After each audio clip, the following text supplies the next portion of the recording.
நீ பிள்ளையாரை உடைக்கலாம், பெருமாள் நாமத்தை அழிக்கலாம், மத சின்னங்களை கேலி செய்யலாம். நீ எதை செய்தாலும் இந்து சகித்துக் கொள்கிறான். ஏதோ பரம்பரையாகவே பகுத்தறிவாளனாக பிறந்து விட்டது போல எண்ணிக்கொண்டு பாத்திரத்தை நிரப்புவதற்காக சாஸ்திரத்தை கேலி செய்யும் பகுத்தறிவு தந்தைகள் இஸ்லாத்தின் மீதோ கிறிஸ்தவத்தின் மீதோ கை வைக்க முடியுமா? பாவப்பட்ட இந்து மதத்தை மட்டுமே தாக்கி தாக்கி அதை நம்புகின்ற அப்பாவிகளிடம் ரேட்டு வாங்கி சொத்து சேர்க்கின்ற பெரிய மனிதர்களை நான் அறிவேன்.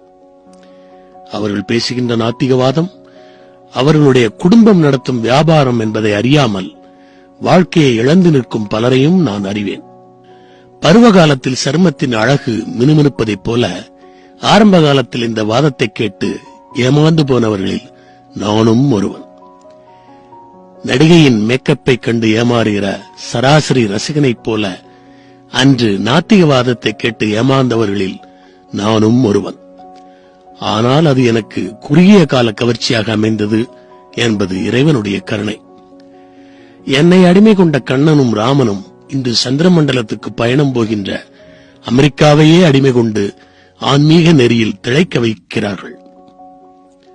அமெரிக்காவிடவா முன்னேறிவிட்டது பகுத்தறிவில் ஈரோடு? பணத்தறிவில் முன்னேறிவிட்டது என்று வேண்டுமானால் சொல்லிக் கொள்ளலாம். ஆளுங்கட்சியாக எது வந்தாலும் ஆதரித்து தன் கட்சியும் உயிரோடு இருப்பதாக காட்டிக்கொண்டு எது கொடுத்தாலும் வாங்கிக் கொண்டு வாழ்க்கையை சுகமாக நடத்துவதற்கு இந்த நாத்திக போலிகள் போட்டிருக்கும் திரைதான் பகுத்தறிவு. உலகத்தில் நாத்திகம் பேசியவன் தோற்றதாக வரலாறு உண்டே தவிர வென்றதாக இல்லவே இல்லை.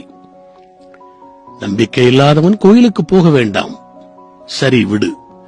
ஆனால் நம்புகிறவனை தடுப்பதற்கு நீ யார்?